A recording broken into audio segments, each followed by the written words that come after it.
Professional wrestling is the one true sport. Other sports have their share of intense, dramatic moments, but nothing can compare with professional wrestling.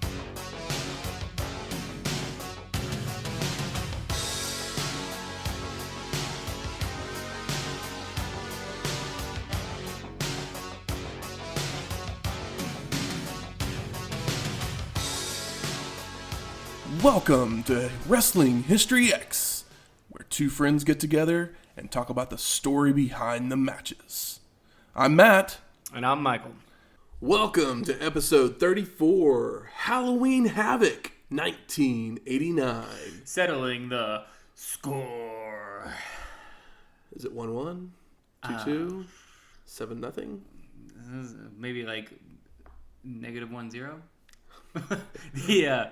I don't know what the score is, so how are we settling it? What is the score to settle especially, I mean, that really makes no sense with the headlining match, the marquee match. They had the big brawl at the end of Great American Bash. What's the score? There's nothing on the line, really, outside of, like... They just don't like each other. Yeah, pride-ish. Also, Halloween Havoc, and it's like settling the score. And it's like, that's not very spooky. Not spooky. That's not spooky. I want spooky. The intro song is pretty spooky, and it's very good. The intro song is pretty cool. Matt was playing air keyboard to it, which is my favorite air instrument. I don't know if you knew this about me, but it worked. I'm a big air bass guy. Oh, yeah, air bass. I've seen Rush multiple times live, and most time if you go to a show, like, you don't see a lot of air instruments in general, but if you go to, like, a dad rock show, you'll see, like, some air guitar.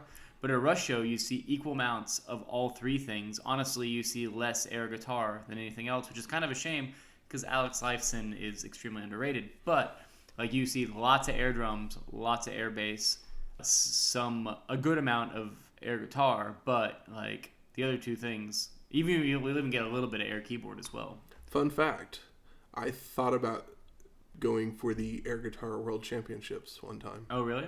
Yeah. That's funny. I think the people that are best at air guitar don't know how to play the guitar, so it's even better. Because they're not worried about it. They're having fun with it. Yeah, it's like the performance, and like they're still doing it. So Halloween Havoc 89 was the inaugural Halloween Havoc produced by WCW under the NWA banner. And the event would take place on October 28th, 1989 at the Philadelphia Civic Center in Philadelphia, Pennsylvania. So this is not the 2300 arena. This is not the 2300 arena. It's probably very close to it. I'm not really sure exactly what kind of size the Civic Center is. Yeah, it's definitely. It's a good looking venue. I like the look of the venue. They drew an attendance of 7,300 people, which is about normal for a WCW NWA show. Yeah, for a good one. During this time, about a week prior to the show, Pretty Hate Machine. That's so crazy to me that, like, because you look at these shows and you're like, Pretty Hate Machine by Nine Inch Nails. The debut Nine Inch Nails album. I am not a Nine Inch Nails guy. I am not either. I'm not a Nine Inch Nails guy, but I know every fucking single second and sound and word to this record. And I love this fucking record. I mean, if you probably played it for me, I'd probably recognize it. But I absolutely love it. It doesn't sound like it still sounds like Nine Inch Nails, but this is the only one that I truly care about, but I love it, and I know every fucking... I know it like the back of my hand, like, but it's the sound of it is very, like... It's, like, thin and aggressive, and, this record is great. And it comes out 89, like, what's the big... Depeche Mode? Mm-hmm. Violator? Okay.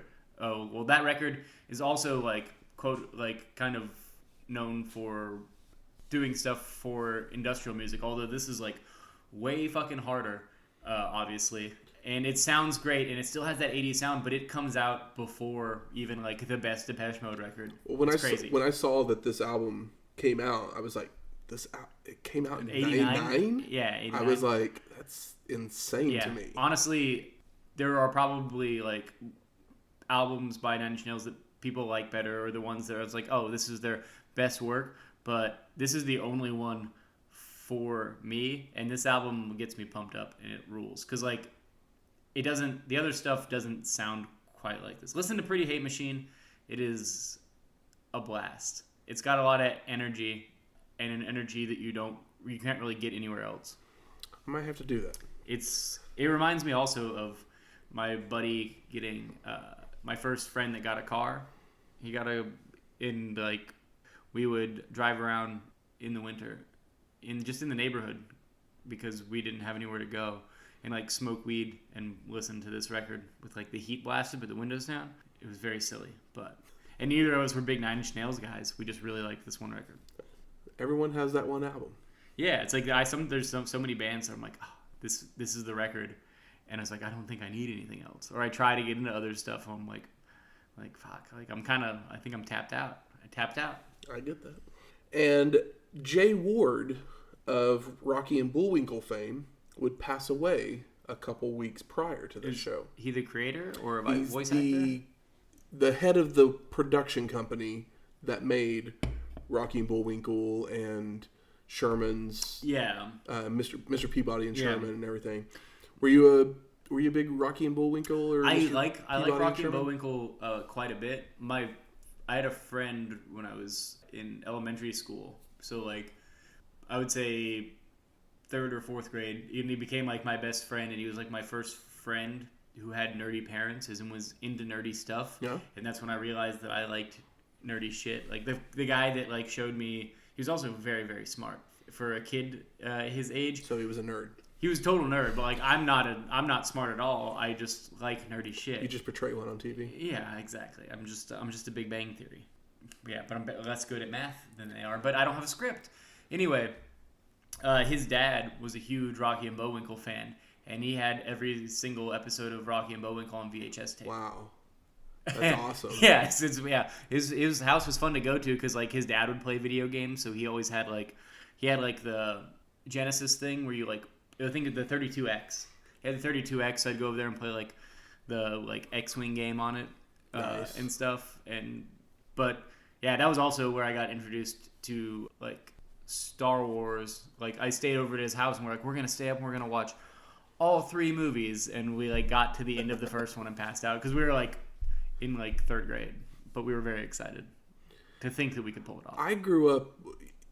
I don't even remember if it was on like Nickelodeon or Rocky and Bullwinkle did do reruns on Nickelodeon. Okay, yeah. I was like, because I remember watching reruns of the show, and I always enjoyed. No, it's really fun. I was a huge Mr. Peabody and Sherman. Yeah, I think my mom liked Mr. Peabody and Sherman more, but they were I think that's why I think because of that dynamic is why I'm more of a Pinky and the Brain fan, because it's just it's the same kind of dynamic kind of thing. But Peabody and Sherman, I feel like that it was just like a backup to. Yeah, it wasn't its own show. If it was its own show, it wasn't on for nearly as long. No, I think it did break off into its own show at one point, but it was basically just a segment of the Rocky and Bullwinkle show. I always liked it, but like I just love the over the top Boris and Natasha, and like they're always like stuck on a balloon somewhere, like on a hot air balloon, and it's fun. I think they made a live action movie that we don't need to talk about. You've already talked about it more than I wanted to. Yeah. I was like, it was just a memory. But Rocky and Bullwinkle is cool. And where's my Rocky and Bullwinkle on streaming media? It's probably on the Warner archives. That's all rant I'm not willing to get into, but holy shit. But who knows? Yeah. Maybe it'll be available at some point. Let's head off onto the show. We get a video with Halloween elements showing gravestones. The gravestones are cool. It's like, you know who the gravestones are, right? Flair, Sting, Muta, and Funk. Yes. And then it goes to the logo of the show. Which we all know. Well, no, this one's a little different. Yeah, it's not the most famous one. No, it's not. I mean, it has the like scary looking letters for Halloween Havoc. But it's not the like later one. I have a Halloween Havoc t-shirt because I got it for very cheap. I should have wore it tonight. Jim Ross and Bob Caudle welcome us to the show. And then Gordon Solis in the back in front of some black ropes with skeleton skulls in them, letting us know he's going to have interviews throughout the evening. Yeah. We go back to JR and Bob to preview the show. And then they throw it to the newest member of the crew, Chris Cruz, letting us know he's going to be getting some interviews as well. He's doing double dutes with old BC. Or not Bob Caudle with Gordon Solis. Gordon Solis, yeah. And we head off to our first match. You could call it that. Captain Mike Rotunda versus the Z-Man. Who's the Z-Man? It's Tom Zink. Last time we saw Tom Zink, he was part of the Can-Am connection with Rick Martel at WrestleMania 3. Did he do anything? He was Tom Zink. Well, I just remember it was in the very opening match. It was in Canada, so they put some. No, WrestleMania 3 was not. Never mind. Yeah. It was in Detroit. Him and Rick Martel did the opening match. I don't remember who it was against. But if you want to hear more about that, it's in episode 11. I mean, I can't remember it, so maybe you should go back. Maybe you should go back. Should we pause and listen to it real fast? No, they should go back. Yeah, you should definitely go back. Shoot me a text, 405. I'm kidding. Don't shoot me. Don't do that. Hit us on Twitter. Yeah. Let us know what you think of Can-Am connection. The Can-Am Sure, connection. Yeah. Hashtag Z-Man. Yeah. Man, So fuck, dude. Should we just skip this one? Continue, sorry. So the match starts. Lots of waist locks, headlocks, shoulder tackles to start. The crowd starts chanting that Captain Mike, which makes Rotunda mad for some reason, acts like he's going to leave. But I think it's because he's the heel, so maybe that's why it makes him mad. Did they yell? They chant "Syracuse sucks," right? No, they chant just Captain Mike. Captain Mike. I was trying to figure out what it was, and I was like, "Syracuse sucks." I was like, "But is he a Syracuse? Is he the Syracuse?" Yeah, he's from Syracuse. Okay, maybe there's a Syracuse sucks, or maybe I just conflated it because I couldn't figure out what it was. Captain tosses Z-Man to the ropes, does a leapfrog, a hip toss, misses an elbow drop as Zink moves, and hits a drop kick to send Rotunda to the floor. Mike with a cheap shot and tosses Z-Man to the floor, and Zink is back on the apron, hits a sunset flip for a 2 count. Captain bails out of the ring to break the momentum once again. Rotunda tosses Z-Man to the ropes. They do a do-si-do right into a hammerlock by Zink. It's probably the coolest move of this entire match. Just letting this right now. There's a guy at this show, the front row clap guy. You can hear his claps in every, especially these quiet matches that nobody cares about. And he is fucking... So that means you can hear him in most of the show. He's there. And, it's probably the most endearing thing about this whole match is him clapping or being excited at all about whatever this is. Captain adds a head scissors to the rotation of wear down moves, grabbing the ropes for leverage. The ref finally catches Rotunda and makes him break the hold. Z-Man's running the ropes and is thrown to the floor by Mike. Rotunda follows out to the floor, slams his head on the apron, and then the captain brings Zink into the ring with a vertical suplex for a near fall, locks on the ab stretch, again grabbing the ropes for leverage. The ref once again makes Rotunda break the hold after seeing the leverage, and this time Captain locks on a reverse chin lock, but Z-Man escapes with elbows, starts running the ropes, but Rotunda hits a flying clothesline. Even in this match, JR even says the words very basic. Yes. Which is really fucked up. Mike with an Irish whip attempts a drop kick, but Zink holds onto the ropes to make him miss. Z-Man then with an Irish whip follows in with a back elbow, drives his face to the mat, another Irish whip, but Rotunda jumps on the second rope, flying off with a crossbody, but Zink rolls it over for the pin and the win. Wasn't there a weird whack-ass pile driver-esque spot? I think I would have mentioned it if there was, and I don't remember. I have a note for it, and I'm like, I know there was a weird spot, and I was like, I don't know what that is. But it was kind of from a pile driver position. It doesn't matter because this match is not good. But I'm just curious because I was just curious of what the fuck it was. Chris Cruz is in the back with Bruno Sammartino. Chris asks him anything as difficult as refereeing a match. And Bruno goes, no, this is very unique. Anything and everything goes. It's going to be up to Anderson or Gary Hart to bring a conclusion to this match. He's like, I'm just here. Is basically what he's saying. I'm cashing a paycheck. He's got a good looking arm. That furry ass arm. He's still looking pretty jacked. Yeah. And we head off to our second match of the Midnight Express with Stan Lane and Bobby Eaton and Dr. Death Steve Williams with Jim Cornette versus the Samoan SWAT team of Fatu, Samu, plus and the Samoan Savage with the big Kahuna Oliver Humperdink. The biggest question I had, where did Paul E. Dangerously go? I don't know. Where did he go? I think he just decided to quit managing. That's what I could find. Oh, really? He was like, I'm done for now. I think he left the WCW.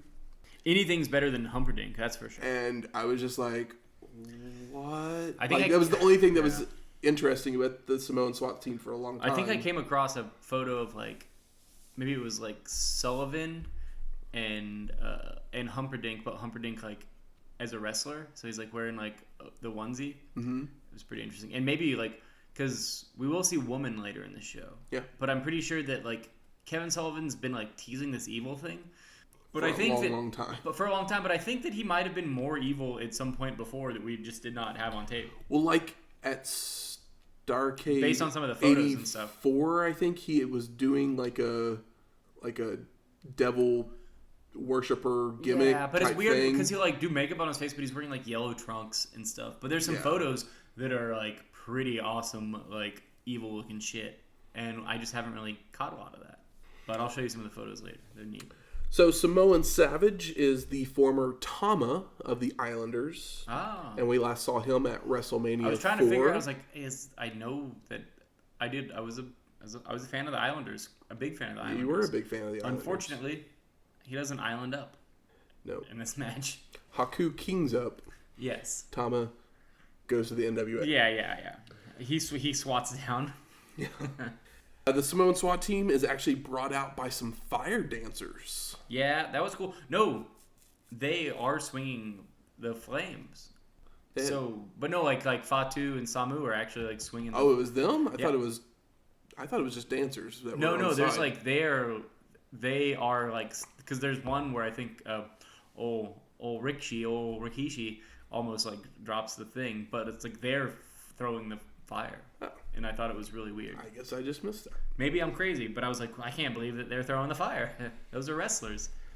So this match actually, everyone gets to the ring, and then it feels like it takes forever for this match to actually get started. Yeah. Because they continue to just, look like they're going to brawl, and then they don't. Yes. And then they go out onto the floor, and it looks like they're going to brawl, but then they don't. And that would be okay if it was a hot feud, but it's the second match after a bad match. We've seen Midnight Express versus Samoan SWAT team for the last 3 NWA shows. Yes. And every single time we've been disappointed in the matches.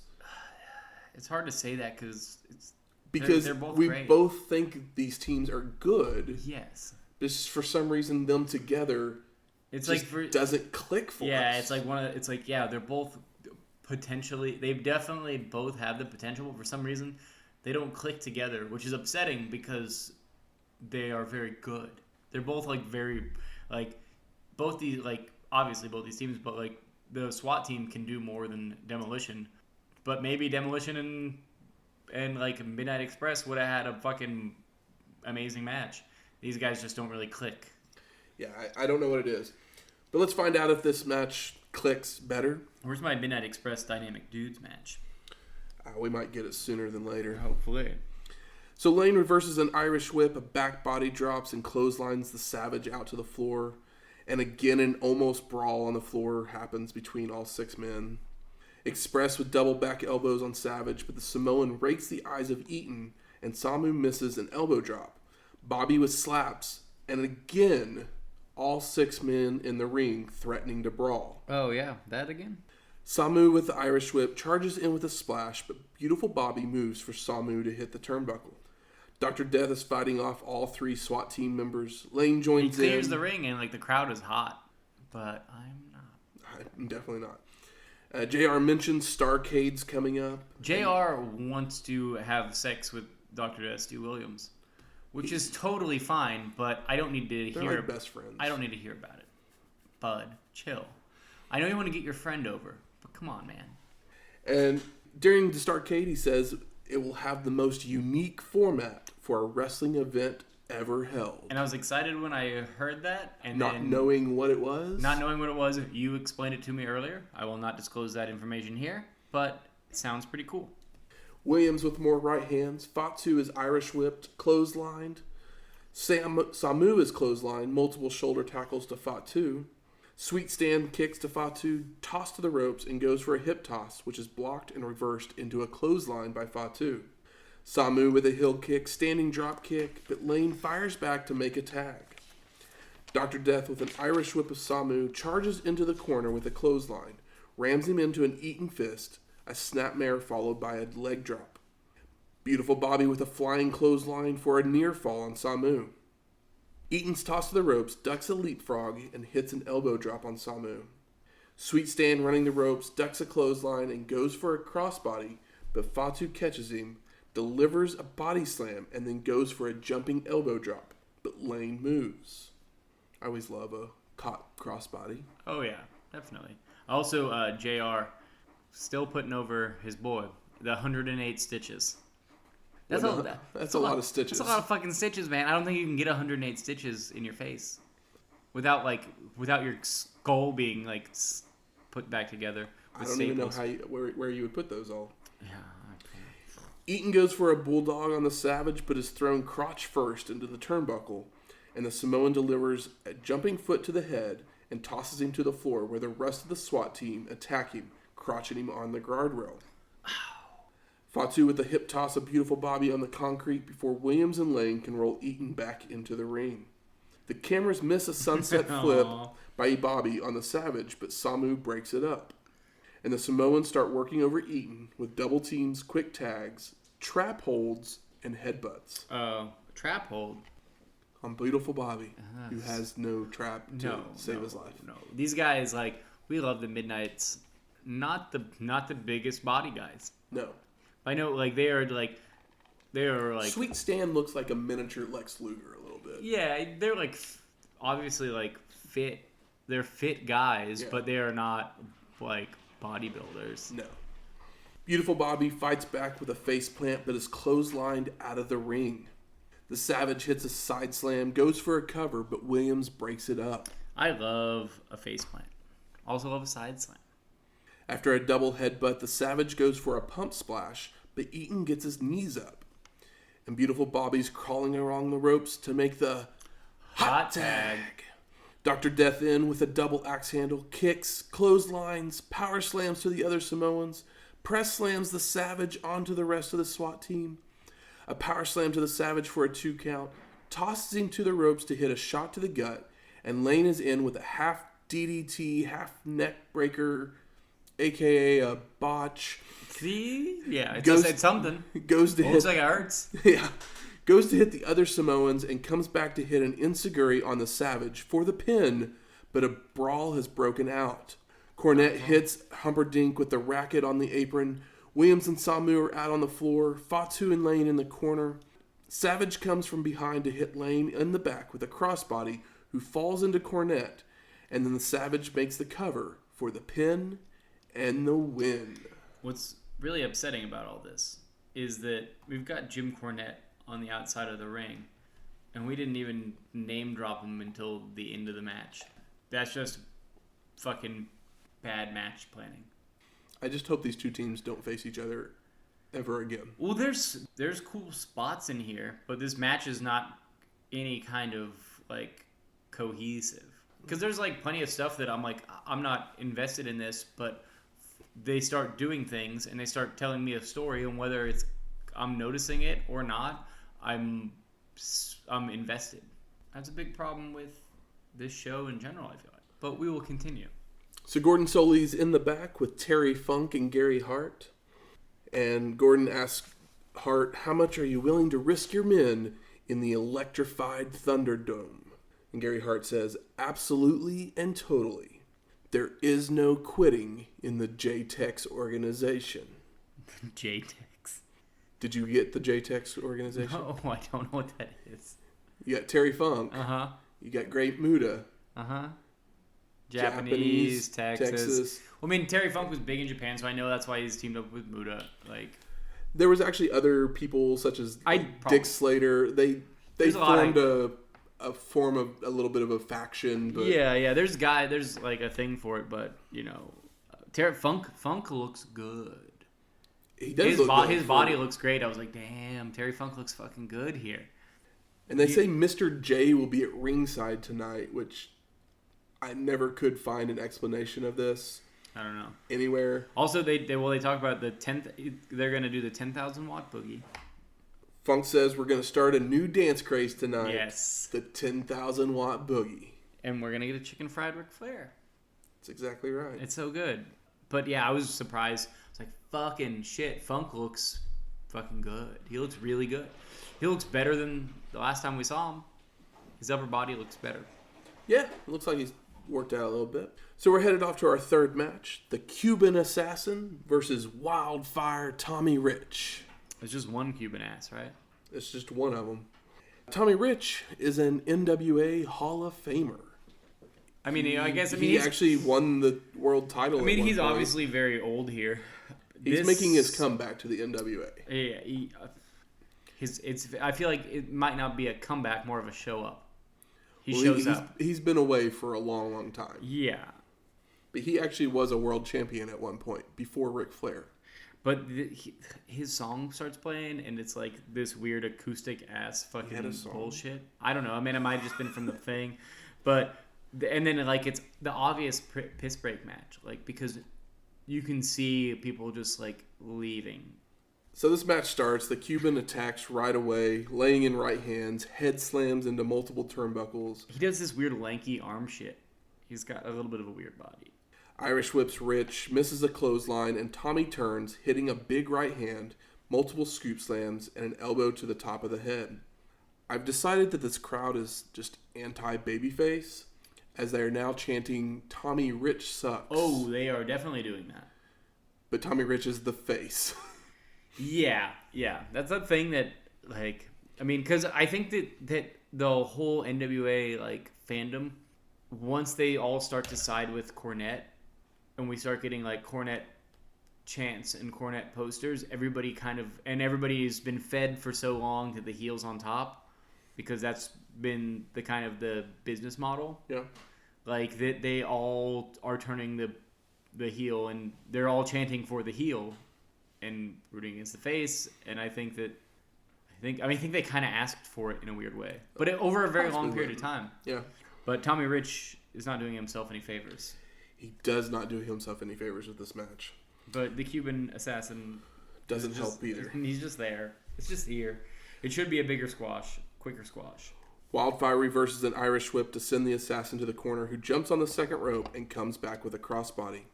Rich with an arm drag into an arm lock, but the Cuban escapes, tries to throw Tommy to the floor.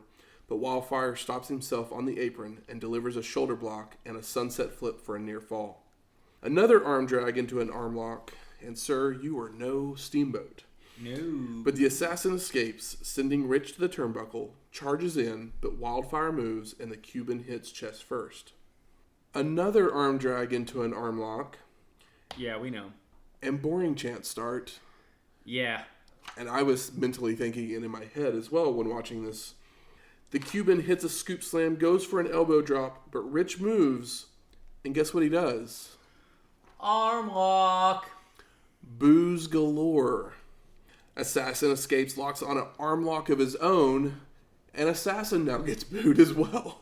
Should you be doing any kind of limb work on somebody that doesn't have a name? On somebody in a mask that's not, like, that doesn't have a name? He didn't have a mask on. Oh, yeah, you're right. But he's the Cuban Assassin. Yeah. It's like you should be doing limb matches with people that are established. You can't do limb matches with fucking nobodies. Like, this should have been a squash match of, like, 5 minutes. And they made it into, like, a 9-minute match where they're just standing around. Yeah, and it's not even a limb match because the limb has nothing to do with the pin, which we will get to shortly. Sorry for the fucking spoiler. Rich with a headbutt to escape is tossed to the ropes for the Cuban to deliver a high knee. Assassin begins choking away on Wildfire, sets up for the pile driver, but Tommy reverses it into a back body drop. The Cuban with a headbutt to the gut hits a vertical suplex and goes to the top rope, but Rich is up, grabs the ropes to crotch Assassin. I do like the gut butt is always like the dumbest thing. It's like headbutt the gut. Like why would you do that? It's like, oh, he ate a big meal before this match. If I make him vomit, like, it'll be easy to pin him. Wildfire with an Irish whip delivers a back elbow, another Irish whip to the corner, and the assassin again tries the second rope crossbody, but Rich moves. And then Wildfire hits a Thez press for the pin and the win. It's a sloppy Thez press, by the way. It was a very sloppy. Sloppy. It was sloppy. It was as sloppy as how I just said that word. Yeah.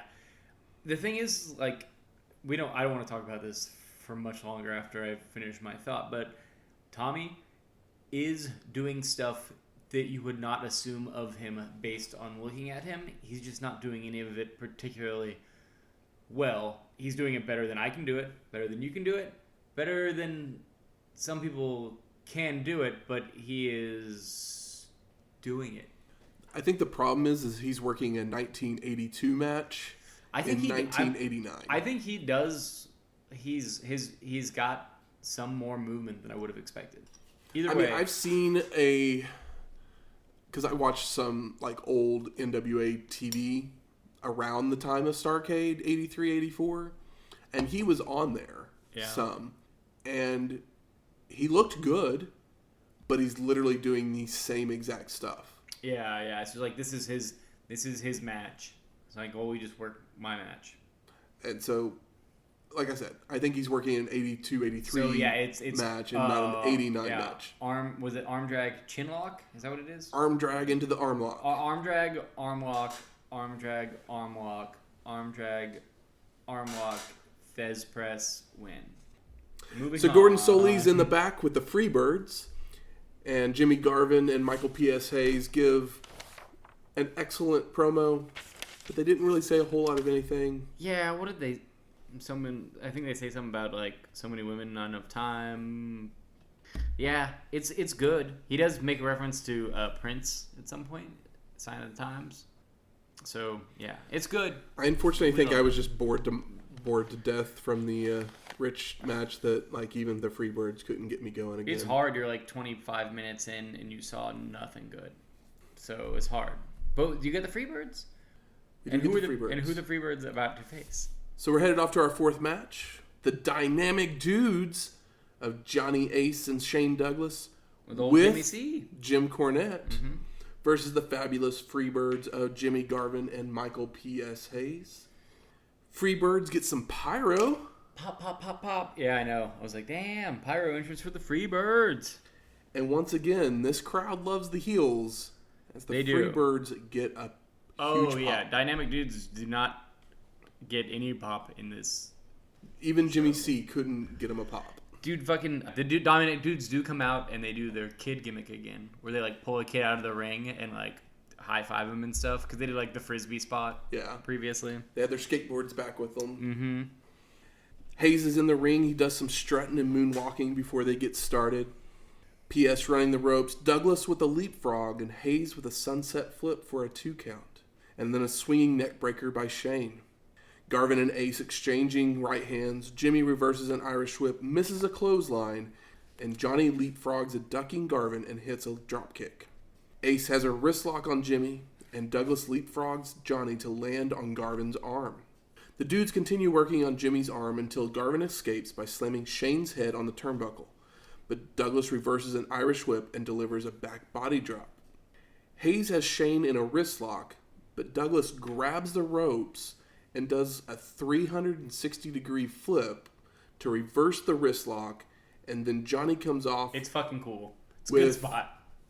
As JR called it, an elbow to the tricep to force the Charlie horse in the upper arm.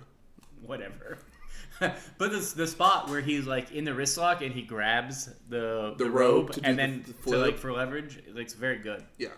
P.S. is tossed to the ropes, both dudes with leapfrogs. Ace hits a power slam followed by a Shane elbow drop, and then stereo drop kicks by the dudes to send Garvin to the floor.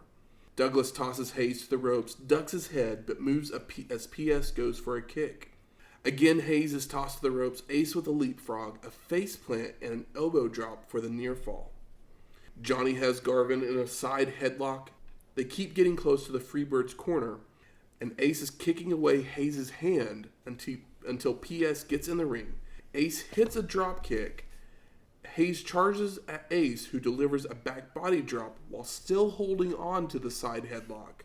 I know, it's crazy. PS gets up, Johnny jumps up for a head scissors to take down both Freebirds. It's a wonderful... There's good little shit fun segment there.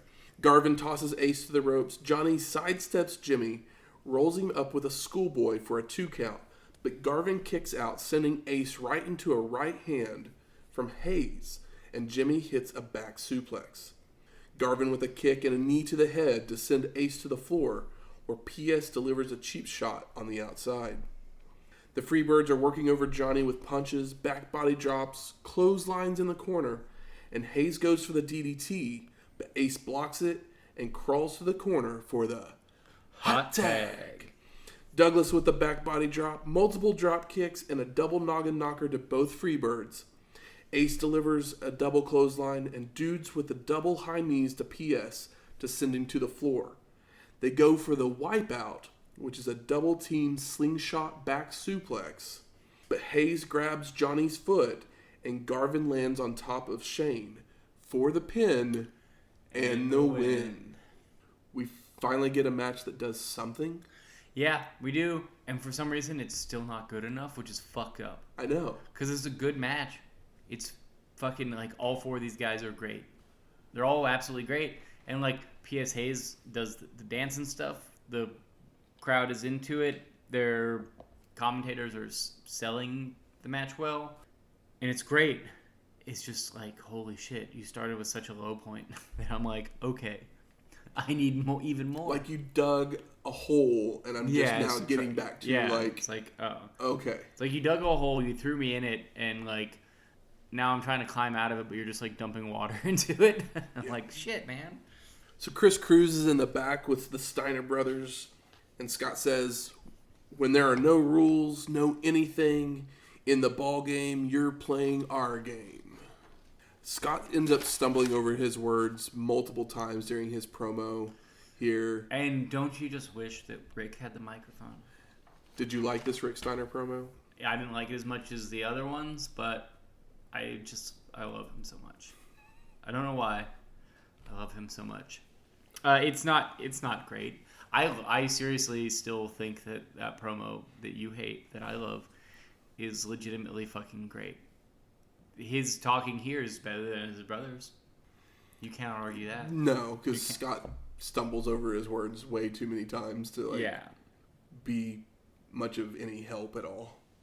But we're headed off to our 5th match. The Steiner brothers of Rick and Scott Steiner versus Doom with Woman. Bum, bum, bum. So there's a story behind this match. It's so funny that it's just like, woman. What was old Sam Houston's wife's name? Precious. That was Precious. Yeah, it's like Precious. It's like, oh, we already used Precious, so I guess woman? Like, what do you just random one-word names? Story behind this match was that Rick and Scott had started to tag together, and a female fan named Robin had started following them around, professing her love for Rick. They would go on a date, but Missy Hyatt, who was the Steiners' manager at the time, told Robin to go away. Robin would then dump Rick and changed her appearance to a more vampy style and would end up costing the Steiners a championship opportunity, which caused dissension between the brothers. In the end, she turned on the Steiners and said they would meet their doom at the pay-per-view. Bum, bum, bum. So this is the debut of Doom. And you ask, who are those masked men? I'm pretty sure I know I know what one of them is. What is one of them? Damn! It's, this is upsetting. I was watching it and I was like, oh, Ron Simmons. Ron Simmons is one of them? I was like, obviously one of them is Ron Simmons. And I was like, I don't exactly know who the other one is. The other one is Butch Reed. Oh, okay, cool. He looked familiar, but Butch Reed is not a very memorable name. Technically, back in those days, they were the only 2 African-American wrestlers on the NWA roster. They were not Junkyard Dog. Well, no, I guess Junkyard Dog was kind of gone, in and basically. out, yeah. But it was kind of obvious who it was. It's like, yeah, I know what Ron fucking Simmons looks like. He's Ron fucking Simmons. Exactly. And Butch Reed I've seen recently, but I couldn't quite nail it. It's not like, it's like, I don't think about Butch Reed. Ron Simmons, I try not to think about I thought about for entirely too long, and I felt very bad. And you probably won't edit that out, but I asked you to because I felt bad about not remembering Ron Simmons. He was an acolyte. No, I'm just kidding. He's a lot more than that. But he was a lot of different things over a long time, and all of those things got over at some point. Like, did he ever do anything that didn't get over that's not this? Probably not. He can say one word and he gets a pop. Yeah. At this point in his life. So the Steiners attack as Doom is entering the ring. Both Steiners reverse Irish whips to send Doom into each other, followed by stereo German suplexes. Oh, fuck yeah, dude. The synced up tag moves, so good in this. So good in this match. Scott slams one of the Doomsmen's head on the guardrail before rolling him in, followed by both Steiners delivering clotheslines to send both members of Doom to the floor. Don't forget our roughs. We get a lot of roughs. We do get lots of roughs. Like, Scott ends up being Scott Steiner, but, like, Rick Steiner is the man. He's no Big Papa Pump yet. Simmons with the cheap shot, but his Irish whip is reversed by Scott, followed by a clothesline. A Steiner line to both members of Doom by Rick, and Simmons goes for a vertical suplex, but Rick blocks, reverses into a suplex of his own, tosses Ron towards the corner where Scott comes off the second rope with a flying clothesline. Simmons with multiple clothesline, rubber band slam, tosses Rick to the ropes, who ducks his head and allows himself to be kicked. Scott with a kick, face-first suplex on Reed, is tossed to the ropes, who ducks a clothesline and delivers a belly-to-back suplex and multiple elbow drops. God damn. Scott's running the ropes when Simmons clotheslines him from the apron, and Doom starts taking control with double axe handles. Scott's kicked out of the ring where Reed body slams him across the guardrail, and then again by Simmons. We get a double team Irish whip into a double elbow by Doom on Scott, followed by a knee by Ron. Reed is choking Scott across the ropes. When the ref backs him away, Simmons just continues the choking. Simmons with a lat hold from the outside, which brings Rick in, allowing Butch to throw Scott over the top rope to the floor. It's a different hold there for you. Let me hold your chest muscle for a minute. Yeah. Scott comes into the ring with a sunset flip, but Reed is able to grab hold of the ropes. But Rick is there to deliver a haymaker to help Scott pull him over for the 2 count. There is a spot. Did they throw Scott over the top yet? Yes. JR makes a point, says the ref did not see Scott Steiner go all the way over the top. And I'm like, hey, dude, quit getting this NWA over the top rope bullshit. Quit trying to get this over. I was not thinking about this, but now I'm annoyed that you're trying to tell me this. Like, let's just not have that DQ anything. Like, let's get rid of this. I didn't bring it up out of respect for you. No, I mean, I brought it up because I couldn't believe that he was trying to get it over in a match that had nothing to do with it. We get a swinging neckbreaker by Butch and a near fall. Head slam into the turnbuckle, and Doom is double teaming Scott in the corner before a power slam by Simmons and a double team suplex for a 2 count. The double team work in this match is fucking gorgeous. Scott's in a headlock by Reed, but is slowly making his way to his corner. And right as he makes the tag, Simmons comes in the ring to distract the ref, who doesn't allow the tag. We get a spike pile driver by Doom, but Scott gets his shoulders up. Simmons Irish whips Scott, ducks his head, allowing Scott to kick him, and both men are down. Scott's crawling to the corner to make the hot tag. Gremlin with right hands, back body drop, Steiner lines. Scott joins the fun in the ring with a Frankensteiner, hits a power slam, suplex on Reed. We see Woman walking up onto the apron, distracting the Gremlin, but he turns in time to catch Simmons with a right hand. Woman then puts something in Reed's mask in the corner. She loads the mask, man. And Reed delivers a headbutt for the pin and the win. And this match is great. The loaded mask is always upsetting and annoying, but it makes enough sense here, I guess. They put it out in front that it totally made sense. Yeah, so I didn't have any problem with it. The camera was on it, and we knew it was there, blah, blah, blah. But, like, the Steiners definitely win the match as far as, like, they are super over. We just got to see our first Frankensteiner. Yeah. Oh, shit. It's like, that was great. Like, you have a move named after you. You're fucking awesome. Well, what are the Steiner line? Just a clothesline. It's just a clothesline by Rick Steiner. We then head to the back. Gordon Solie's there with Lex Luger. Luger's line is, "This is when you see why I am the premier wrestler alive today, and why I stand above the wrestling world. The wrestling world is at my feet. I am the champion of the 90s. I will be champion as long as I want to be champion." And then as he walks away, and Gordon Solie's like, well, he's been the champion twice, so you put that together. Which is really funny. It's like Gordon Solie throwing shade. Like, you have what... But yeah, like Gordon Solie was like, well, he's a 2-time champion, so like you do the math or whatever. Yeah, and that's like his line. He's like, he's lost before. Yeah. I was like, God. And Gordon Solie doing it because he's like so fucking old. Like Gordon Solie's been dead longer than I've been alive, I think, at this point. It's possible. I mean, like maybe not exactly, but like he's an old man here. So we're headed off to our 6th match. Flyin Brian Pillman versus Lex Luger in an NWA United States Championship match. We see cheerleaders follow Pillman out to the ring. To booze. Very much to booze. Yeah.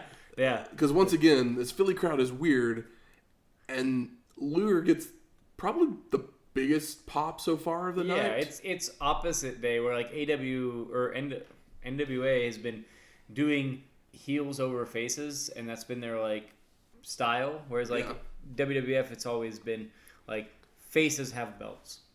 Yeah, faces always have the belt. Here, heels have always had belts, but for so long, because it's been fucking like 12 years of heels having belts, and the heels being the cool bigger ones, performers, and the ones that come out second and stuff, that we get to this point where like Ric Flair is no longer a heel, he is a face. Lex Luger is no longer a heel. He's a heel. Well, yeah, exactly. Yeah, it's like. But he's getting a bigger pop than he ever did when he was a face. Yeah, exactly. It's like, oh, we loved him. We were getting to know him as a face. You turned him heel. We still love him. Exactly. And yeah, it's fun. It's just one of this like kind of like opposite effect. Yeah. Because like you don't want that, and like even when I go to shows and I love a heel, I typically boo them. Unless... I still boo a heel just because of the fact that that's the response that they should get. Except for there was one, I went to a Except for Adam Cole. Adam Cole gets a cheer. Adam Cole's going to get a cheer because Adam Cole's a face. Baby. But I cheered, I went to a house show and I cheered Samoa Joe. It was like Samoa Joe. That's Samoa Joe. But I was cheering Samoa Joe and everybody was booing him, and there was like some little kid in front of me with his like mom, and she was just like on her phone, and he had like a brother or two with him. And he turned around and was like, You can't cheer Samoa Joe. No, he said Samoa Joe sucks. He yelled that to me, and I said, Samoa Joe is the meanest man. Which is that was my response to him. It's like normally I would have booed Samoa Joe, but like everybody was booing him. I got to fight back. I love me some Joe. So I did that, and that little kid, and it's like I'm not gonna curse at this kid. It's just a fucking wrestling house show, just having a good time. Yeah, don't curse at a little kid. No, I would never do that. But like just saying. No, Samoa Joe's the meanest man. I was like, oh, I'm glad. It's like that's the nicest and funniest thing I could have said. So this match starts off. Luger gains control early with a head slam to the turnbuckle, a scoop slam, throws Pillman to the floor, but Brian jumps right back in to tackle Lex to the mat. Pillman Irish whips Luger to the corner, delivers a back body drop, a drop kick to send Lex to the floor, and then does a drop kick through the ropes. It's a lot. That drop kick through the ropes is like barely caught on film. Brian goes out to the floor, chopping away at Luger before rolling him back in to attempt to air Pillman, which is a springboard clothesline, but Lex rolls away in time. Springboard moves are better than like all other moves. I agree. I love them so much. Flying Brian begins chasing Luger on the outside, but Lex rolls in and kicks Pillman as he gets on the apron. Luger with an elbow to the back of the neck, raking Brian's face across the ropes, right hands, kicks to the gut, tosses Pillman to the corner where Brian jumps up and over a charging Lex, runs to the opposite turnbuckle, and comes back with a top rope flying crossbody for a near fall. So good. I love that. It's a hard spot to say out loud. Very easy to watch. But it's like, how do you write this down? Very carefully. Yeah, it's like, he whipped him into the corner, but he hit the second rope turnbuckle and spun and cut. It's like, oh shit. Like, Pillman goes to the arm lock after an arm drag takedown, but Luger escapes with a knee. Lex tosses Flyin' Brian to the ropes, goes for a hip toss, but Pillman flips over and delivers a drop kick, a hip toss, and another arm drag back into the arm lock. Working that torture rack down. Luger's running the ropes, Brian with a leapfrog, another hip toss, a drop kick, and another arm drag into the arm lock. Now I know in the Tommy Rich match we complained about so many arm drags into an arm lock. But guess what? This matters. This is good. Yes. And it matters because you're working. Luger does the torture rack, so you got to work the arm to wear it down. We don't know Cuban Assassin's move. We all know that Lex Luger does a small package. We all know that Lex Luger does a torture rack. Yeah. Fucking fuck you for that joke. That's good. Lex Luger is not going to small package anybody. No, he's going to total package you. Not the face.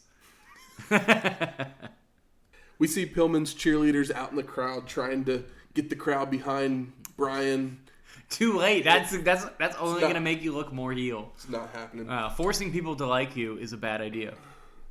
Lex escapes the arm lock with a right that staggers Brian, delivers an axe handle to the back, tosses him to the ropes. Pillman leapfrogs a ducking Luger and goes running to the opposite rope, ducks a clothesline there, and comes back with a crucifix pin attempt for a 2 count. Back to the arm lock after another arm drag, but Lex makes it to the corner, Irish whips Flyin' Brian to the corner, charges in, but Pillman gets a boot up. But Flyin' Brian goes to the top rope for a splash, but Luger moves. And Brian hits hard in the middle of that ring. Yeah, he does. Also that crucifix pin. It's like, fuck. Wasn't ready for that. So good.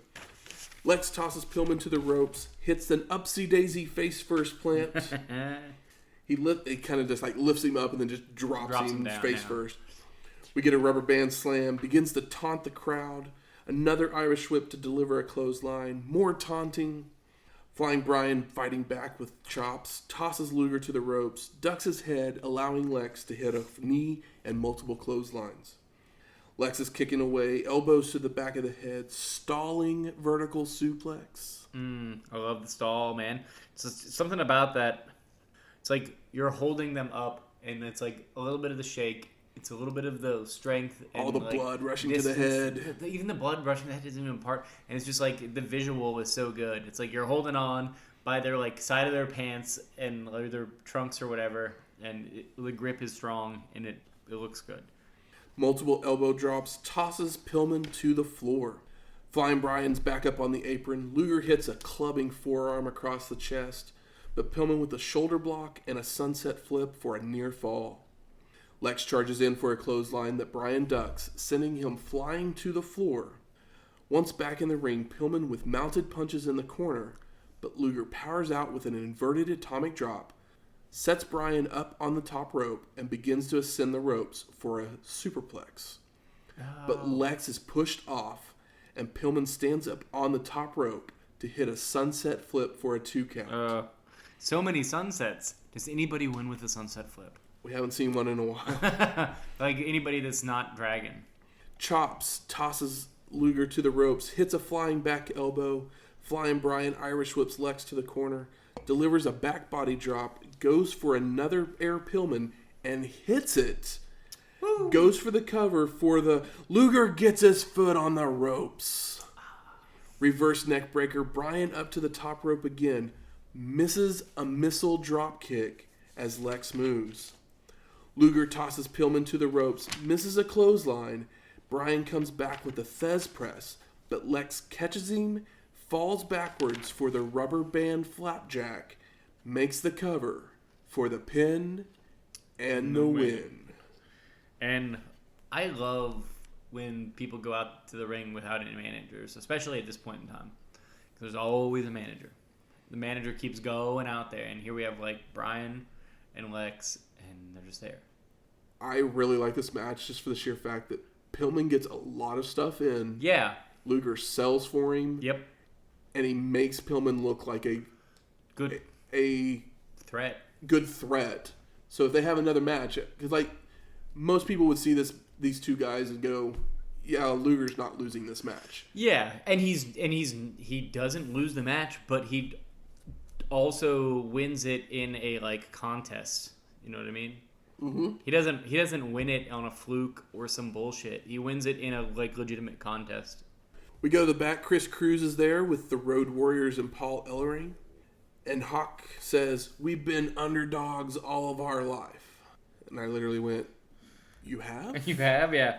It's like you're a big dude. Yeah. I don't think you've been underdogs for much of your life. They do a thing where it's like, who builds buildings? And it's like, people do. Okay, you got it. So Hawk and Paul Ellering kind of do this back and forth thing. Who builds skyscrapers, Paul?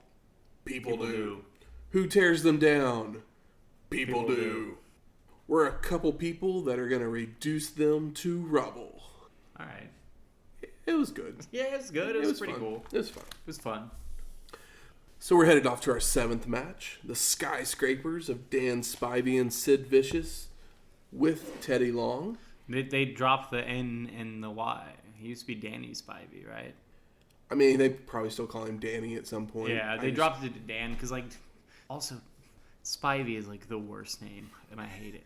I've probably talked about this, and I will continue. You have said that before. I'm sure I will continue to say it.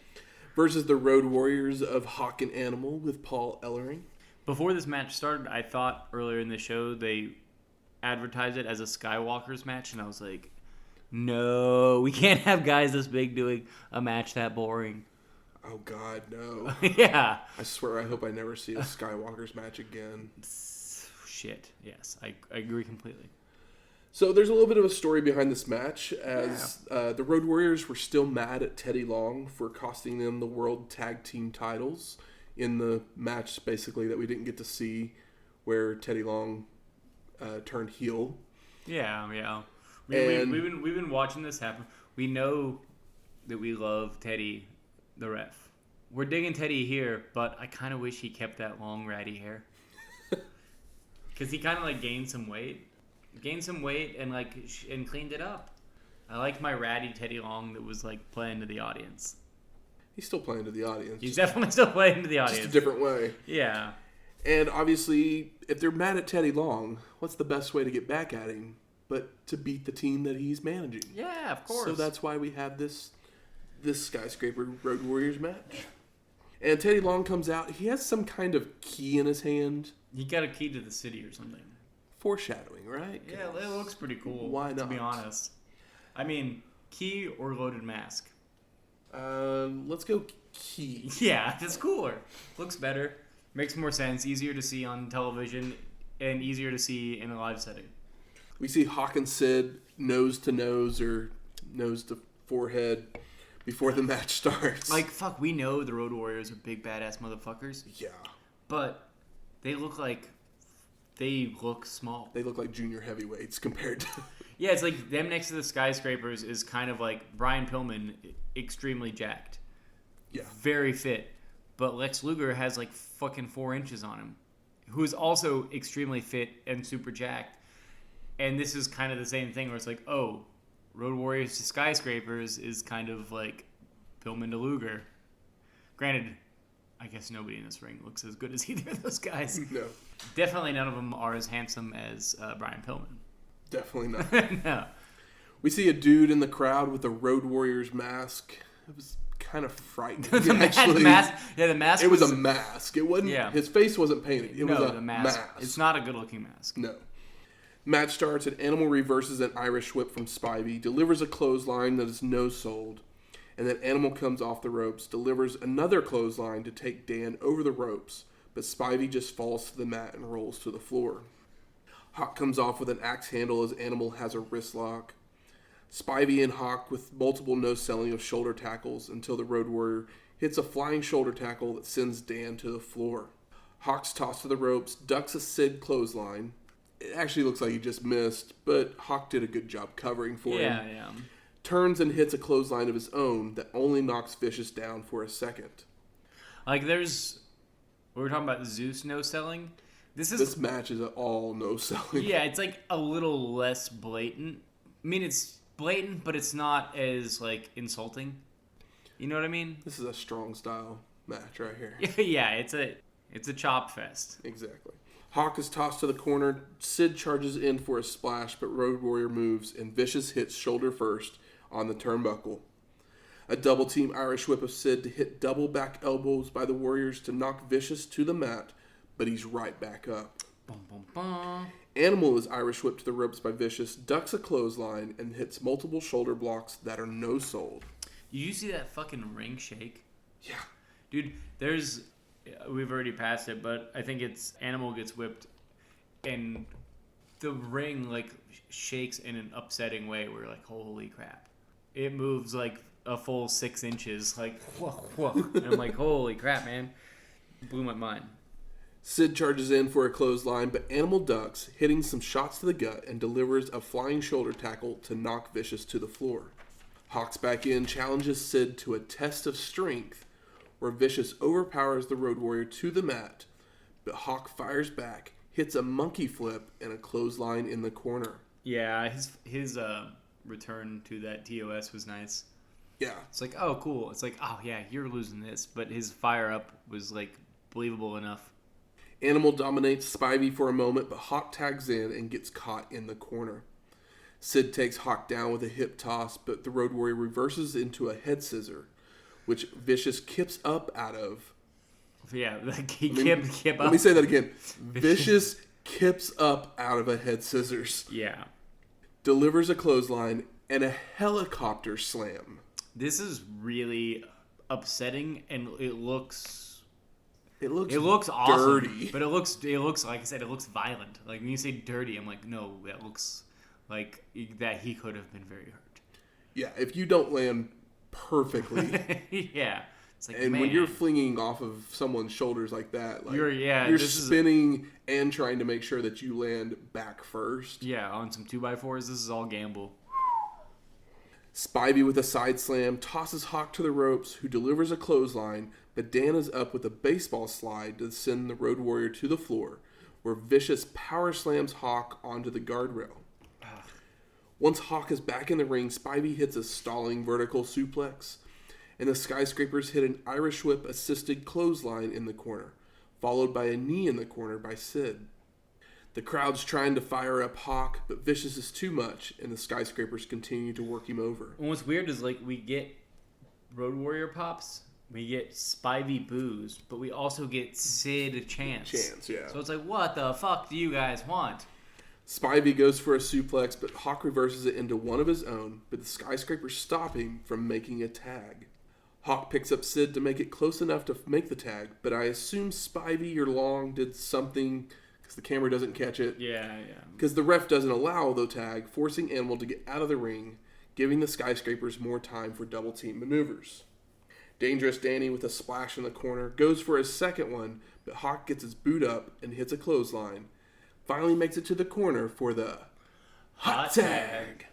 Animal in with a kick, drop kick, flying shoulder block to Spivey. All four men are in brawling away. Animal hits a power slam on Vicious, goes for the cover, but the ref is trying to break apart Hawk and Spivey. Teddy Long gets in the ring, and Paul Ellering jumps up on the apron. Did we even remember Paul Ellering was here? Do we ever remember Paul Ellering is here ever? No. He never does anything. No. He is less silent manager. Less memorable than Humperdink. Possibly. Which is fucked up, because Humperdink at least looks weird, so you remember what he looks like. He makes Gary Hart look like fucking Bobby Heenan, which is fucked. Long ends up hitting Ellering with the key, then tosses the key to Spivey, who hits Hawk. The key toss is great. It's gold. It's big. We get it. But the ref sees the key. Hell yeah. And calls for the bell. Dan throws Hawk into the ring post shoulder first, and then hits Animal with the key, and both Skyscrapers continue the attack on Animal. Hawk comes off the top rope with a flying clothesline on Spivey, who drops the key, and then Hawk and Vicious are fighting over it. What are they going to do with that key? Hawk hits Sid with the key, turns and lays out Dangerous Danny as well to clear the ring. And the official announcement is the Road Warriors by DQ. Fine. Cool. Yeah, exactly. That was fine and cool, I guess. These two teams, they just no-sell each other. I don't feel like you can get over either team. There's moments. It's hard to remember if Sid literally, or other than Spivey. the kip out and the helicopter slam. Other than that, this match is just the two teams brawling and no selling. You remember the Road Warriors because it's the Road Warriors, but it's like, did Sid and Spivey do anything? Who did more? Or they like both did nothing and let the Road Warriors call the match? I don't know. We go to the back. Ric Flair, Sting, and Ole Anderson are there with Chris Cruz. Ole, ole, ole, ole. Chris Cruz asks, "At what point will you throw in the towel?" And Never. Anderson responds, "I had this towel wrapped around my arm like 10 times. There is no way." Yeah, he's like, I stapled it to my taint. It's going nowhere. Flair says, "Sting and Ric Flair stand for a cause tonight, and the cause is the end of Terry Funk and the Great Muta." Sting says something, but it doesn't. It was nothing. What does he? Does he say anything? He doesn't say anything. Does he say anything good? He talks, but he doesn't say anything. Does he? But I like to think that maybe he would. I don't know. But what really matters here is Ole Anderson has the towel wrapped around his fist 10 times. Yeah, that totally fucking Not matters. 5. That totally matters, Matthew. 10 times. The cage is #electrified. Question mark, exclamation point, question mark. Let's get there. Ellipses. So our 8th match, the Great Muta and Terry Funk. Oh, so stoked. We were so stoked on this, right? Totally. Holy shit. Like after the brawl that happened at the end of Great American Bash? The Muta build, the Funk fucking Ric Flair match was amazing. Exactly. Sting Muta was great. Sting Muta was... Except for the finish. It was great. But like, Flair and Funk, just thinking about it, I'm like, holy shit. I wasn't ready for it, and I took it in, and I needed it again. You know what I mean? Like, that doesn't happen very often. Like, I'm not one to rewatch a movie, but I kind of want to rewatch this small thing that happened. Unfortunately, I might skip this one. Well, let's find out. Gary Hart's out there as Muta and Funk's second. Gary Hart walked the ring. Sting and they're going to face Sting and Flair with Ole Anderson as their second. That brawl. That previous brawl. It went on forever. With Bruno Sammartino as the special guest referee in a Thunderdome cage match. Did like Beyond Thunderdome come out in 88 or early 89? I have no clue when it came out. I'm a big Mad Max fan. I love George Miller. That's like the least good movie. Yeah. Easily. But it's like, why would you it's just it's all so weird. So the Thunderdome cage is electrified at the top? Supposedly. Yes. At the top. And there are no doors, so there is no escape. And it's like not like a chain link fence, it's like big squares, steel cage, like maybe it's like 6. It's like the old WWF steel cage. But it kind of like goes up to the top and then like curves in. But they put a bunch of whack ass Halloween shit all over it. Basically, it looks like a Hell in a Cell, but there's no ceiling, and the roof is slanted inwards, like you said. Yeah, but they put a bunch of like whack ass Halloween stuff on there, and they're like it's electrified towards the top. And something catches on fire at the top. Well, the fire is real, but somebody puts it out. I think Tommy Young climbs up there, but then Muta actually climbs up as well. Yes, and I caught that. Mist it's like they put basically like there was a fire and somebody went up there and put it out, and then Muta went up there and it was just badly timed, and he like spit his mist on it, so like it was like just smoking at that point, and then he like put that out with his mist, but he didn't actually put out a flame, but that's what they planned. Yeah, and basically to win this match, your manager had to throw in the towel. Yes, and the opposing manager had to throw they both said they're not going to do it. Exactly. And we have, Ole Anderson on the Flair side, and he has no motivation to throw in the towel, while Gary Hart, as we're continually told by JR and Bob, that his moneymakers are in the ring, and so if they get hurt, Gary Hart's losing money. So he has emotional, or he has financial stake in this match. And Ole Anderson's like, I'm friends with him. It's like I'm not Tully Blanchard good. I'm not WWF good. So I guess I'll be here. So the cage is lowered. Everybody's in the ring. And then we start a regular tag match, basically. Yes, which is very weird because... And if you've listened to this show long enough... We don't like this. We do not like tag matches in cages. No, that's a brawl, not a cage match. It's a tag match in a cage. That's no DQ match. It's a no DQ match, so it does not matter. And what we'll find out... Luckily... What we'll find out is that happens pretty soon. This match does not... Stick to the tag match rules for very long. It does not. Thankfully. It starts that way, which is kind of annoying, but hey, whatever. It was 89. It gets us started. It was basically. 89. Shit's got to change. They're changing it here. So the match starts. Flair sends Funk into Sting to clap his ears, followed by Nature Boy chops. Muta pushes Bruno, so Bruno pushes him right back, letting him know that's not going to fly. Funk and Flair exchange scoop slams, and then Natch power slams Terry out of the ring. Sting is in, tosses Terry to the outside, follows after to the floor, picks up Funk, and rams him into the cage. Yeah. Basically, the holes in the cage are large enough for you to basically be able to fit through. No, they're not that big. He was able to get his entire head and shoulder... Oh, really? Through the cage. Or at least Muta was. Yeah, but Muta and Ric Flair... Muta's a little bit smaller. But he's not, like, dimension-wise, like, you know... Ric Flair does have a pretty big head. But... Flair and Sting then with a double-team back elbow on Terry. Nature Boy with multiple Irish whips to turnbuckles. Chops, running knee drop. Slaps Muta on the apron as Funk rolls out to the floor. Muta comes back in to brawl with Flair, but Sting is in to hold Muta before sending him to the outside. Sting with a drop kick on Terry, but falls back to the corner to make a tag. Sting starts beating on Muta with a military press slam, throws him onto Funk, and then hits a vertical suplex. Flair in with a snapmare, rabbit punches to the top of the head, an inverted atomic drop, another snapmare, and a running knee drop. Sting tosses Muta to the floor, follows down, and slams his head on the cage, and then has his head in one of the holes in the cage, just pressing his neck against it. Funk is overhanging onto the cage when Flair pulls him down to begin brawling on the outside.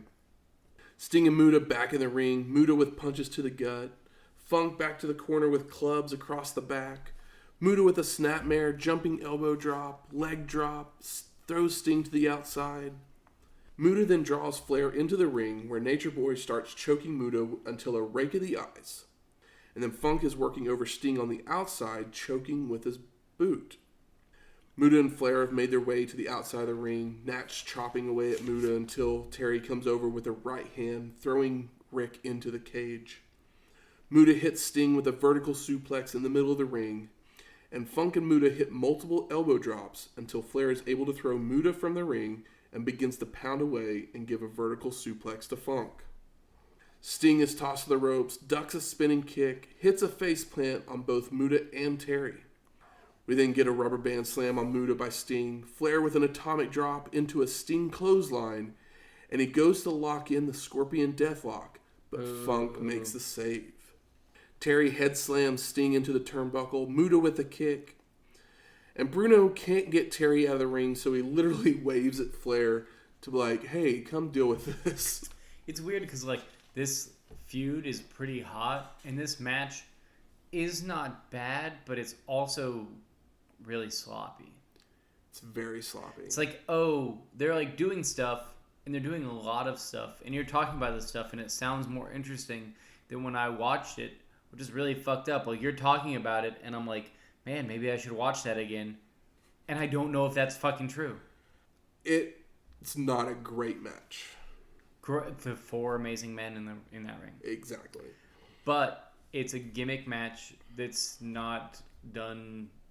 They're not using the everything the way it should be used. Yeah. It's like, oh, cool, gimmick match, not done right. But let's see if maybe they can pick it up from here. I doubt it. Yeah, maybe they can. I did notice that maybe Bruno Sammartino is wearing like Airwalks. I was like, yo, what the fuck is shoes is he wearing? Because he's like seriously wearing like some fucking. They look like fucking Airwalks, but it's like 89. So Funk has definitely taken the no DQ to heart, and I appreciate it. Like, why stand in the corner? Just go and hit someone. Yeah, but Funk is made for this. Exactly. Like, this is where Funk and Muta can do their best. I think that Flair, like, everybody does a good job. They just don't do as good of a job as we expect from people that are this great. Terry, stalking Sting on the outside, follows him up on the apron, but they're in Flair's corner, and Funk and Nature Boy start brawling on the apron. Terry jumps over to the cage to get away, but Rick follows, slams Funk's head into the cage. Sting with a vertical suplex in the middle of the ring of Muta, and Muta starts climbing the cage, but Sting follows after him. Muta's climbing, tries to grab the next rung, and it shocks him. Yes, he plays the shock very well, but what's very funny is it's the only time that anything shocks someone. Well, what's funny is that Flair does it later on the other side, but he gets higher up and not shocked. Yeah, they get much higher up than this is. Like he gets higher up than Muta was and shocked, and like I get what Muta was doing, but they just totally undid it. Sting then slams Muta's head into the cage. Funk's on the cage on the other side. Flair keeps giving him elbows, grabs his leg, trying to pull him down. Terry has climbed to the very top. We have that cool rope. I like that rope. We're getting to the rope here. Terry has climbed to the top, dangling from a support beam, and Nature Boy's giving him chops. Funk starts to fall, but his leg is tangled up in the cage. Flair grabs a rope that literally looks like in gym class, the rope that you have to climb. It's like there's a lot of like weird, like fucking kabuki bullshit on this cage. There's like skeletons on the cage and like cobwebs and it looks kind of fun from the outside. It's hella goofy. Flair grabs the rope that's hanging and starts swinging into Terry. Sting with a press slam of Muta on the inside drops him in the middle of the mat. Funk is still dangling on the cage, and Sting looks to climb to the top rope. Muta crawls under the ring. Hell yeah, that was a fun shot because they caught it, and I was like, if they didn't catch it, that would have sucked. But they caught right the end of it. Sting uses that rope to climb up to brawl with Terry, and Muta runs Flair shoulder first into the cage, and a chop fest between the two. We get a back suplex by Nature Boy and locks on the figure four on Muta, while Sting swings on the rope to kick Funk. It's a pretty, like, holy shit. Sting is like a hella white Tarzan. Yes. I mean, I guess Tarzan is, I don't know. We don't know where Tarzan came from, do we? He grew up in the jungle. Yeah. I have no clue. I mean, definitely tan. But I'd imagine... That's just from being in the sun all day long. I'd imagine that he's the same kind of handsome and chiseled as Sting. Flair throws Muta to the floor, goes to climb the ropes to help Sting, but Muta comes from behind with a kick to the back. Sting does his Tarzan impression again, but misses, and Funk takes the rope and begins to tie Sting to the cage. Fuck yeah. Muta with the Muta lock in the middle of the ring, which is a reverse spinning toe hold, bridging back for a face lock. Yeah, it looks fucking amazing. It looks really good. It's like, holy shit, like, that's some Sabre Jr. shit. I've seen other people use that move now, and I always thought it was a cool move. Yeah. And knowing now that it's a great Muta thing, I was just like, oh, it's even cooler. That's even cooler. It's like, oh, you know and care and love this. Like, you're not doing this move without knowing. Exactly. But like Sabre does those things where it's like, oh, let me take 2.5 things and like smash them into one. And this is the first real example we've seen of this chronologically in our dive back into the history. Uh-huh. Ole Anderson's up to help untie Sting while Funk and Muta hit a spike piledriver on Flair. It looks great. Sting is untied, and he leaps from the cage. He does. To the middle of the ring. He does that, and it's fucking crazy. For a crossbody on Terry. He then knocks Muta from the ring and follows after him up the cage. And it's fucking crazy how fast he does all that. We just got a spike pile driver. That should be the end of the match, right? You would think so, but there's no pins. Ole has to throw the towel. I know, but a spike pile driver? You'd think Flair would be and then out. Sting off of the cage to the middle of the ring? Muta, I remember how this ends. Muta climbs to the very top of the ring of the cage, and it doesn't seem to be electrifying him. I mean, how do you electrify a dead mist man? I guess he the just same way you did climbs earlier. up there and then he just falls off. The same way you did earlier when he sold the shop. Yeah. Nature Boy with chops working on Funk's leg, a shin breaker, a running knee drop. Muta's back in the ring, receives some chops from Flair, hits a spinning kick on Sting. JR at this point mentions this match started with Australian rules, but it has ended up as a Texas Tornado match. Sure. Hey, by the way, fuck you for that. It's like, what the fuck are Australian rules? That's some fucking dog shit bullshit. Muta with a backbreaker heads to the top rope for a moonsault, but the camera cuts away to Flair. And the next thing we see is Muta crotched on the top rope. So I assume he didn't get the moon. Because he got crotched. Nature Boy locks the figure 4 on Funk. Sting comes off the top rope with multiple splashes on Terry. Muta's back in the ring, starts chopping away at Bruno, who tags him to send him to the floor. Big right hand. Just boom. Gary, Hart, and Ole Anderson begin brawling in the ring, which sends Hart's towel onto Bruno's shoulder, where Ole points it out, and Bruno raises the arm of Flair and Sting for the win. Cool, dude. That was pretty cool, dude. So JR and Bob recap the evening, say their goodbyes, and then we get credits that roll over the logo. The most important part is that after all this, the cage rolls up, and they play War Pigs by Black Sabbath. I was like, I'm watching this on the network, and you're playing Black Sabbath. And the thing, it's obviously not like over the top, but I was like, I know my Black Sabbath. Like a motherfucker. Like, I think that they're one of the best bands of all time. And they're playing War Pigs, and you can hear it, and I think that maybe it's because the crowd is over top of it or whatever. Also, like, we've gotten some recent Road Warriors where they come out to, like, their version of Iron Man, but it is, like, they're playing different notes, and it's varied enough for it to not be a legal thing, because it's not the actual song. But they're legitimately playing War Pigs. Because I was like, oh, shit, but it was, like, one of those things, like, if you're not familiar with War Pigs, or, I mean, it's one of the bigger Sabbath songs for sure, but, like, I know that song like a motherfucker, so I'm not going to miss it. But I was like, oh, weird. And I was like, how is this song here? I guess it was so far in the background that they just didn't even realize it was there. Exactly. But it's totally there. It's like the other one I know because like they do the like Road Warriors Iron Man, but they originally came out to Iron Man, and then they had their kind of like weird own version of Iron Man. Yeah. But it was, technically a different song. It's kind of like when you go karaoke a song and it's like in a different key or something. But they were playing the legit version of that song, and I was like, oh, that's cool. Also, why is that one of the more interesting things from a match that I want to love? For real. It's like, fuck, man. It's like you explaining some of these matches was more entertaining than me watching them, and that's fucked up. Right? Is that not fucked up? That is fucked up. Because it's like, holy shit. Well, Michael Temple, why don't you go ahead and tell us your overall thoughts of Halloween Havoc 1989? Well, we know those other NWA shows we watched from 1989. I don't know if we've said it on here or not, but I've been saying it. Yeah, I'm sure we did. A lot.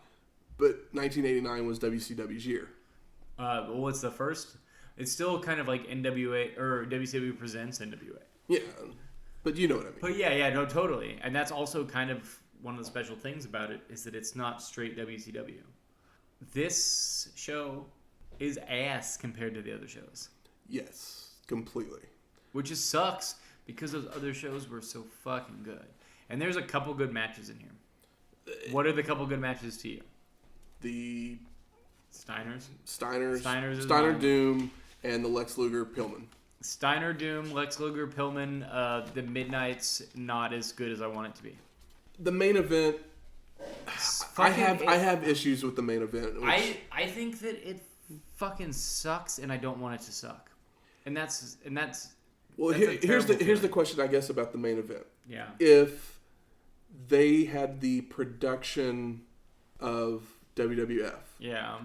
Where instead of all four people are just continuing to do stuff, and you just continuously miss shots of stuff, would it have been better if, like, because, like, in nowadays WWE, in a big match, like, when there's multiple people in a match, like, you know, a Royal Rumble or not even a Royal Rumble, but like a Elimination Chamber type match. Yeah. They usually have people get hit with a big move or something, and they're, like, laying on the outside. Yeah. Like, out of the picture. And that's kind of like... two people are in the ring doing stuff. Yeah. So you know what to focus on. I feel like that's where this match fell apart, is that you didn't know what to focus on. I think that I would have preferred if this was... Honestly, if this was a just straight tag or a 2 of 3 falls tag match. I'm kind of tired of 2 out of 3 falls matches. I am as well, but I'm just saying, like, if you don't do a straight tag match, you want to do something different, you can do that. I think 2 out of 3 falls matches only need to be in title matches. I don't disagree with that, but I'm just saying, based on that other thing we saw recently, this has more of a reason to be that.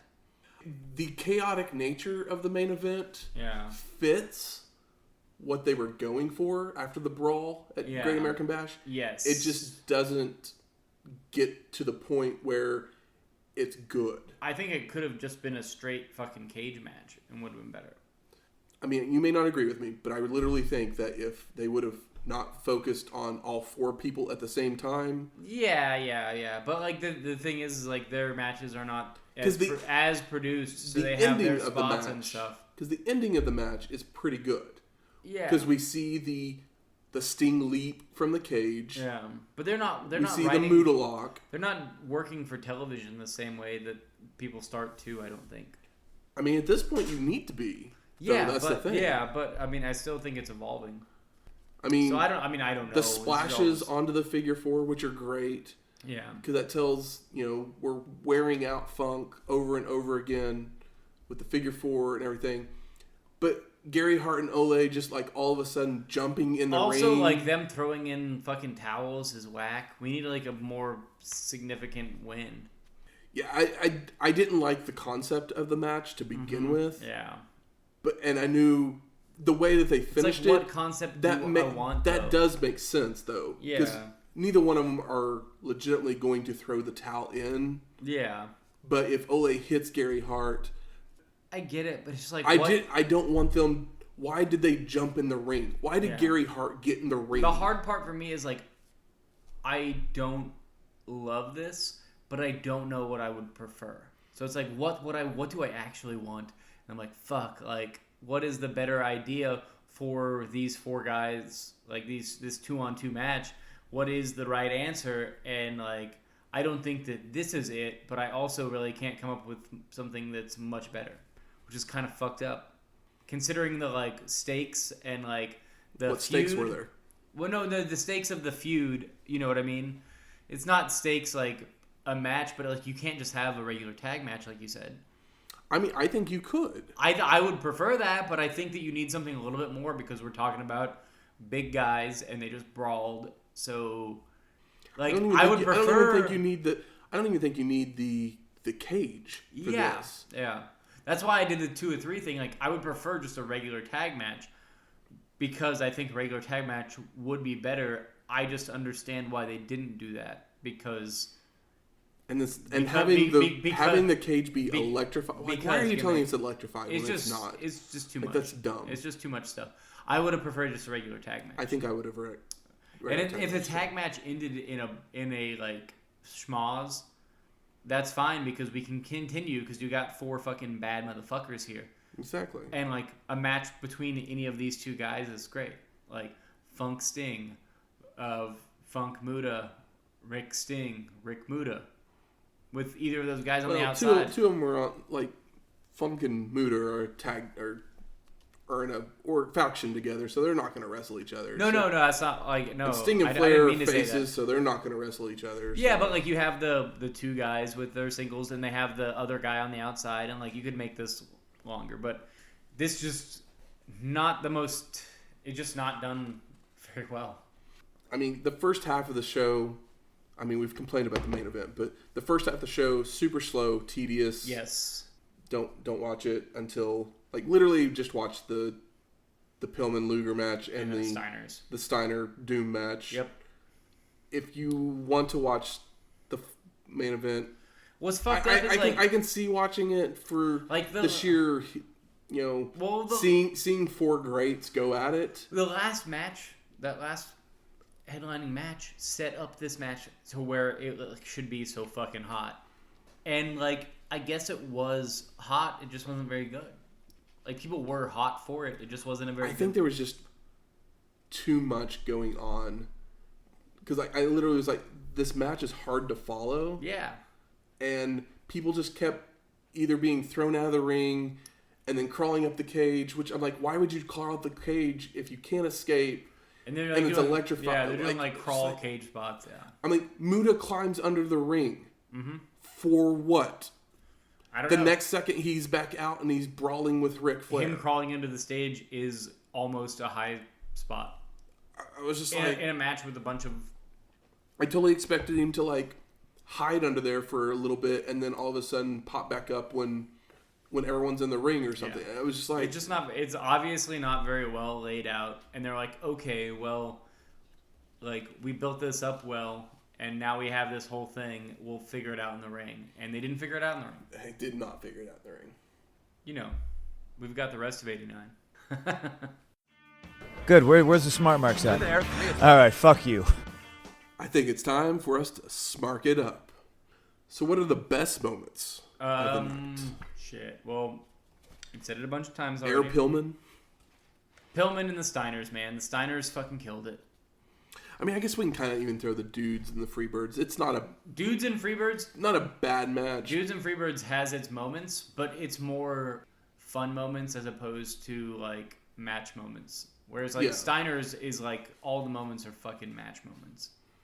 I mean, the whole Douglas 360 flip thing was cool. It's very good. Cena Frankensteiner. I love a Frankensteiner. Yes, of course. Woman. Yeah, the woman was fun. I like that stuff. There's some good stuff in here. There's nothing great though. No, there's definitely nothing great. Which is upsetting because the last couple WCW WCW presents NWA shows we've watched have been really, really good. Like borderline incredible. If I remember correctly, which my memory is going, but I swear I said that Great American Bash might be my favorite. Yeah, no, you said that. 89. Yeah, Great American Bash 89 Old Gab 89 is possibly my favorite show that we have covered. And I can't really... I was kind of surprised that you said that, and then when you said it, I was like, I get it. I fucking get it. Yeah, and then we follow with this, and it's just like, what? It's kind of a bummer because it's really been building up. Yeah, And it's not like, this is the worst. This is definitely not the worst NWA stuff. But it's just not as good as, like, what has been happening. No, definitely not. But I'm excited for Starrcade still. I'm still looking for the rest of the 89. Yeah. Hopefully they do something else. How about most disappointing? I mean, that main event is disappointing. It didn't live up to what we thought. The main event was very disappointing. Honestly, the first match was a fucking slog. Yes. I texted you and I was like, holy shit, I'm waiting for this show to start. And then I think, and we mentioned it earlier, please never Midnight Express versus Samoan SWAT team ever again, please. Yeah. I do not Great need to see... teams not working that well. They just don't mesh well, and it's not good. I mean, honestly, it's such a, like, so unimportant that it's not even worth bringing up. Cuban Assassin and Wildfire Tommy Rich. It's not even a match. It's not disappointing because there's it's nothing. Yeah. It's nothing. It's basically nothing. But the show is kind of just like tag matches. I mean, basically. I mean, there's a couple singles matches in there, but... Yeah. It's like nothing's great and nothing's bad. I would say Steiner's and Lex Luger are the best matches.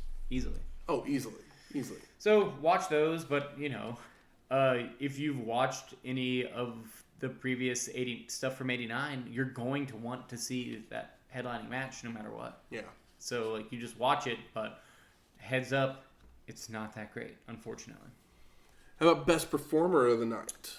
Oh, the Steiner brother, right? Yeah, it was the Steiner brothers. They did so much like so much in tandem stuff. Yeah, the stereo German suplex. Yeah, well, they start the match Steiner with lines, Frankensteiner. It's so good. But all they were doing everything in stereo. They were fucking mashing it up, and it was great. Outside of Pillman, because I love Pillman. We both love Pillman. Yeah. How about most surprising? I got a couple things. Do you? First one, where was Steamboat? I mean, it's kind of most disappointing as well. Yeah, I guess. I think he kind of worked himself out of that. I think he just came back for like a payday to go raise his kid or something. He had another contract dispute and left. Yeah. The NWA once again. Because I literally, this show started and I was like, oh, cool, we're going to get another Luger Steamboat match. And then it was Luger Pillman. Still a good match. Good, yeah. But I was just like... Not as good as... what a Luger Steamboat match would have been. But like, we've seen Luger Steamboat, and it was better. Yeah. This was still very, very good. And so, I mean, that's disappointing and surprising at the same time. Steamboat is also, at this point, way more the wrestler than, like, Pillman physically, but, like, psychology-wise. Yeah. And then the other thing is, we got Woman and Doom. Yeah. Like, there's a lot about Woman that... Yeah, we've talked about this we're gonna try not to... Yeah. We're gonna just try and deal with what's on the screen and not real life shit.